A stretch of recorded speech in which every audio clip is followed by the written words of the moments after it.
In today's video, we're going to take a look at this light strip and this motion sensor made by Philips Hue. Let's get to it.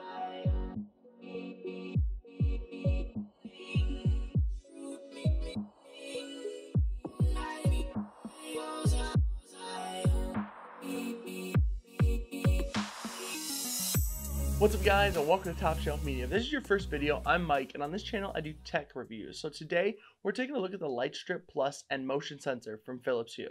So you've probably noticed that this is the Light Strip Plus and the extension, and the only reason I went with this is because it was worth it to me to get the base and the extension at the same time rather than buying one and then later buying the other one. I figured I'd use it, but there are a few differences between the two products. The base model, the Light Strip Plus by itself, does come with a connector that allows you to reconnect the cut points should you need to do that. And the Light Strip Plus and the extension is not Bluetooth compatible, so you will need the Hue bridge.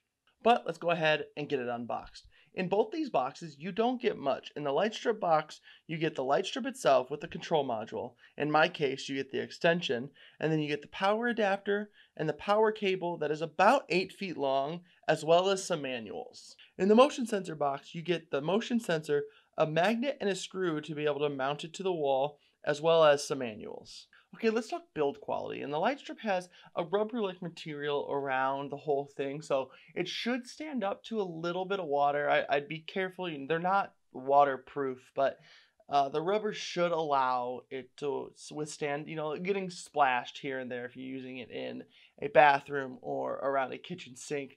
You're probably going to be fine. Be careful around the ends here because these are definitely open, so water can definitely get in there. And it's not like it's sealed. Like if I squeeze this, I can see right down into the light strip, so it's not sealed well. So just be careful. If you can avoid it, try not to let this get wet, but if it gets splashed or something, it's probably going to be fine. There are 3M tabs in sections around here, so you don't have to try and pull the whole thing off around the whole 2 meters of light strip at once. There are sections, as well as there is a couple 3M tabs on the control module as well. And aside from a little bit of branding on here, it's very minimal. It looks really nice. There is a cut point about every foot, as well as LEDs about every 2 inches. Now, one thing to note about the cut points is it could get confusing. You don't cut on the actual cut line where it has the scissors and the dotted line. According to the instructions, you want to cut on the connector points there. Also, there's no buttons or anything on this control module, so everything you do needs to be done either via the app or a voice assistant, unless you do have other switches throughout your house that you're going to plan on using. Okay, now let's talk about the motion sensor, and it's kind of boxy, and it's a little big for a motion sensor. It's 2 inches by 2 inches, and I feel like they probably could have gotten away with making it a little smaller, but aside from some branding up top here and some information on the back, it's pretty minimal looking. There isn't much to it. It feels pretty solid though. Okay, now let's connect the light strip to the app and see how it works. It's super easy to do. First, you're going to go into the Hue app. Then I'm going to go over to settings. You can also click on the 3 little dots up at the top right corner there, but I'm going to click on settings and go to light setup. From here, you can click on add light and then search. Now, this is not going to take very long. It's actually fairly quick.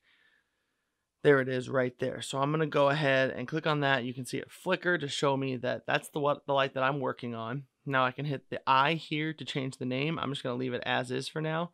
But what I am going to do is I'm going to go into rooms and zones and add it to my living room so I can show you guys the colors. So I have it added there. Now I can go back to home and I can click on living room.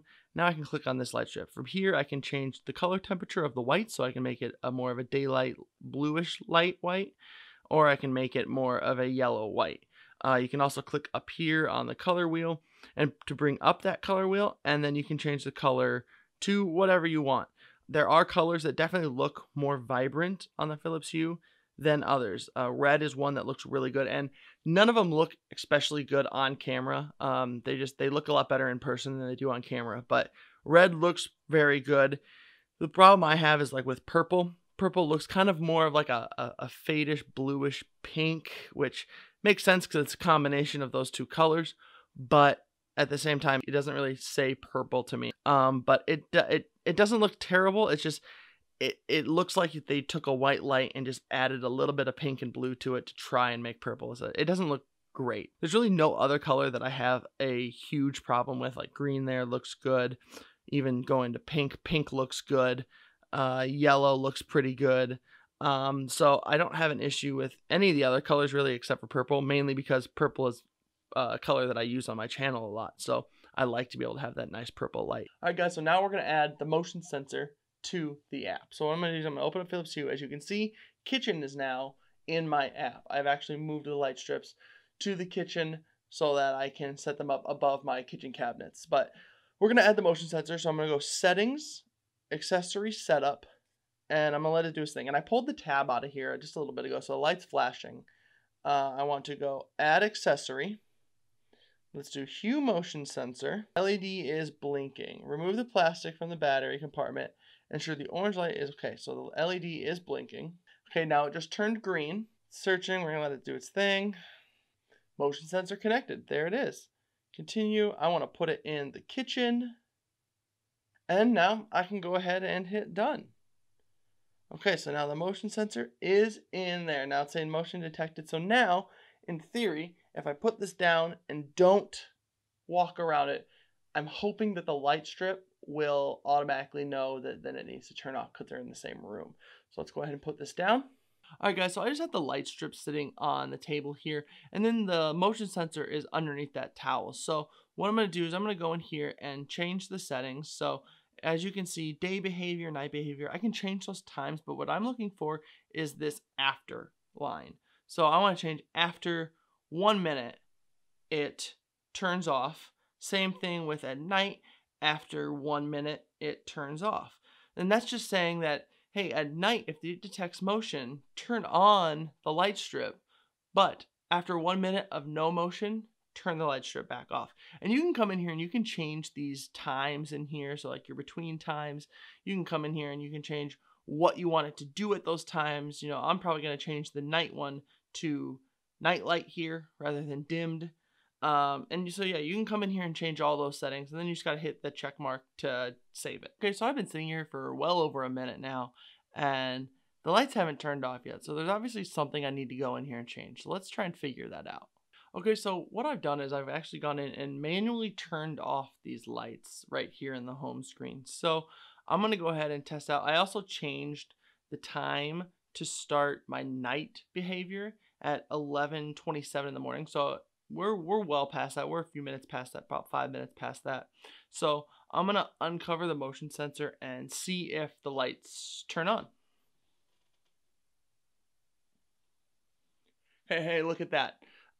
So they seem to be working. I'm going to go ahead, and they're supposed to turn off after a minute. So I'm going to go ahead and cover them back up, and we'll see if they turn off.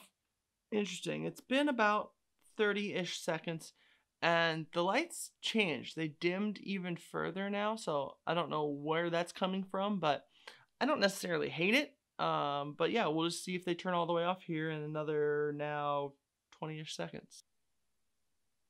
And there they go. They turned off. Look at that.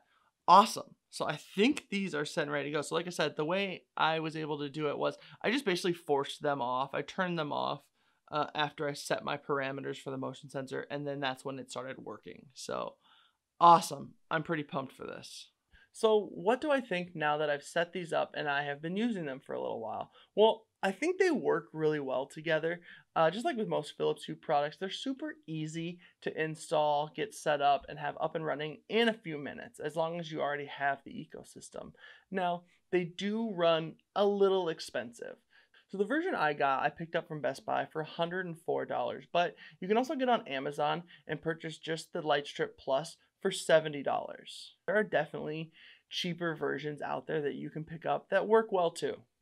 So I'm not surprised that these products work well together. I am planning on putting the light strip above my kitchen cabinets for like a night light in there with the motion sensor, so that when we do come out at night, if someone needs a drink of water or something, the light comes on at very low, but comes on and lights up the room just enough to be able to see.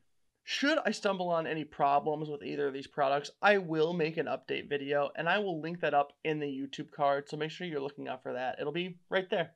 Alright guys, that's going to do it for me today. Make sure you like, subscribe, and ring that bell to get notified when I post new content. If you guys like this video and you want to see more videos that I've made, make sure you go check out my channel, or click on that video right there that YouTube thinks you'll like. I hope you enjoyed this one, and I'll see you in the next video.